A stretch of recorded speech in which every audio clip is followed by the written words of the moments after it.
హైదరాబాద్లోని టీడీపీ అధినేత చంద్రబాబు ఇంటికి వైఎస్ షర్మిల వచ్చారు. తమ కుమారుడు రాజారెడ్డి వివాహానికి హాజరు కావాలని శనివారం ఉదయం చంద్రబాబుకు ఆహ్వాన పత్రిక అందించారు. కాగా కుమారుడి వివాహం నేపథ్యంలో మొదటిసారి చంద్రబాబు నివాసానికి షర్మిల రావడం రెండు తెలుగు రాష్ట్రాల్లో తీవ్ర చర్చనీయాంశమైంది. మరోవైపు రాజారెడ్డి, అట్లూరి ప్రియా వివాహం ఫిబ్రవరి 17న జరగనుంది. తొలి ఆహ్వాన పత్రికను ఇడుపాలపాయలోని వైఎస్ఆర్ ఘాట్ వద్ద పెట్టి ఆ తర్వాత వరుసగా అతిథులను షర్మిల ఆహ్వానిస్తున్నారు. ఇటీవలే అన్న వైఎస్ జగన్తో పాటు Telangana CM Revanth Reddy, deputy CM Bhatti Vikramarka, మంత్రులు కోమటిరెడ్డి, పొంగులేటి, ఏఐసీసీ అధ్యక్షులు ఖర్గే, కేసీ వేణుగోపాల్ను పెళ్లికి ఆహ్వానించిన షర్మిల తాజాగా చంద్రబాబును ఆహ్వానించడం ఆసక్తిగా మారింది.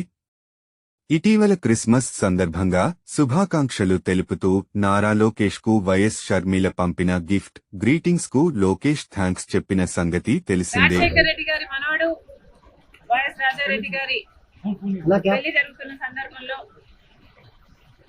చాలా మంది ఇన్వైట్ చేస్తున్న రాజకీయ నాయకుల్ని, అందులో భాగంగానే చంద్రబాబు గారిని కూడా పెళ్లికొచ్చి వాళ్ళని ఆశీర్వదించాలని కోరడం జరిగింది.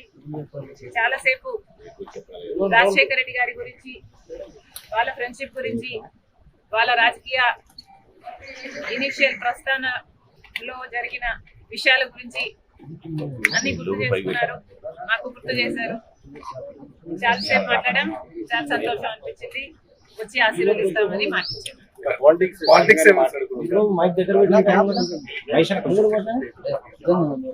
లేదమ్మా, యాక్చువల్లీ మోస్ట్లీ రాజశేఖర రెడ్డి గారి గురించే ఆయన ప్రస్తావించారు. ఇనిషియల్ గా వాళ్ళు రాజకీయాలు మొదలు పెట్టినప్పుడు వాళ్ళిద్దరూ కలిసి ప్రయాణం చేశారు. పొద్దున్న నుంచి సాయంత్రం వరకు వాళ్ళు కలిసే ఉన్నారు, జీప్లలో కలిసి తిరిగారు. ఇలాంటివన్నీ ఢిల్లీకి వెళ్లారు. అప్పుడు చీఫ్ మినిస్టర్ కి వాళ్ళిద్దరు కలిసి చేసిన ప్రయత్నాలు అయితేనేమి ఇలాంటివన్నీ చెప్పుకుంటూ వచ్చారు. మేడం, కాంగ్రెస్ పార్టీలో మీ పాత్ర ఎలా ఉండబోతుంది? మీకు ఎటువంటి పదవి మీరు అనుకుంటున్నారు వస్తుందని చెప్పి వాళ్ళు కాంగ్రెస్ పార్టీ ఏ పదవి ఇవ్వాలి, ఏ బాధ్యతలు ఇవ్వాలి అనేది కాంగ్రెస్ పార్టీ ప్రెరోగేటివ్.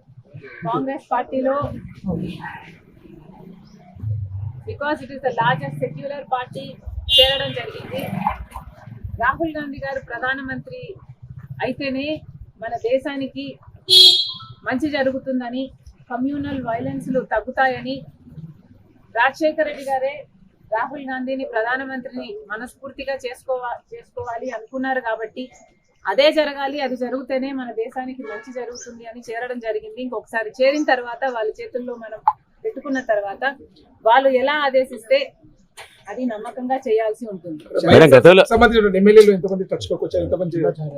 ఈ అన్ని రాజకీయాలు ఎట్లా డెవలప్ అవుతాయి, నాకు ఏ బాధ్యతలు ఇస్తారు అన్న దాని మీద డిపెండ్ అయి ఉంటుంది. So we should all wait and see.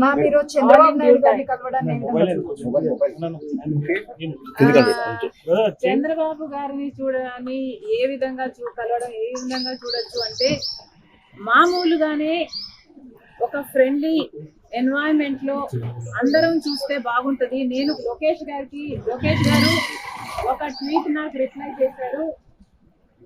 ఆ సందర్భాన్ని కూడా రాజకీయంగా చూడకండి.